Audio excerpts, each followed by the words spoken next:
নমস্কার বন্ধুরা, তন্ত্রমন্ত্রে আপনাকে স্বাগত। আজ আমি কয়েকটি সারদা মায়ের বাণী আপনাদের কাছে শোনাচ্ছি বা বলছি। সংসারে কেমন করে থাকতে হয় জানো?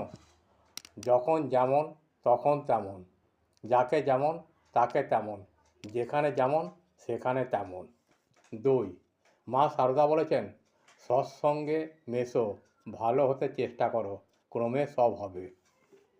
ঠাকুর বলতেন, ধ্যান, জপ ও ঈশ্বরের চিন্তা দ্বারা মনের পাপ দূর হয়ে যায়। ঠাকুর বলতেন, ছিপ ফেলতে বসলে কি রোজই রুই মাছ ওঠে? অনেক মাল মশলা নিয়ে একাগ্র হয়ে বসলে কোনো দিন বা একটা এসে পড়লো, আবার কোনো দিন নাই পড়লো, তাই বলে বসা ছেড়ো না। ঠিক তেমনি জব বাড়িয়ে দাও।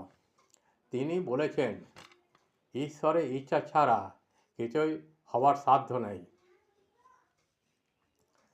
6, যখন জীবনে সুসময় আসে তখন ধ্যান চিন্তা আসে। 7, যখন মনে কোনো বিষয় উদিত হবে, জানবার ইচ্ছা হবে, তখন একাকী কেঁদে কেঁদে তার নিকট প্রার্থনা করবে।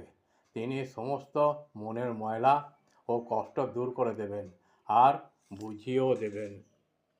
8, কাজের সঙ্গে সকাল সন্ধে জপ ধ্যান না করলে কি করছো না করছো বুঝবে কি করে? এইভাবে কিছু কথা জানতে, সারদা মায়ের কিছু কথা জানতে আমার এই চ্যানেলটিকে লাইক, শেয়ার ও সাবস্ক্রাইব করতে ভুলবেন না। নমস্কার, ভালো থাকবেন।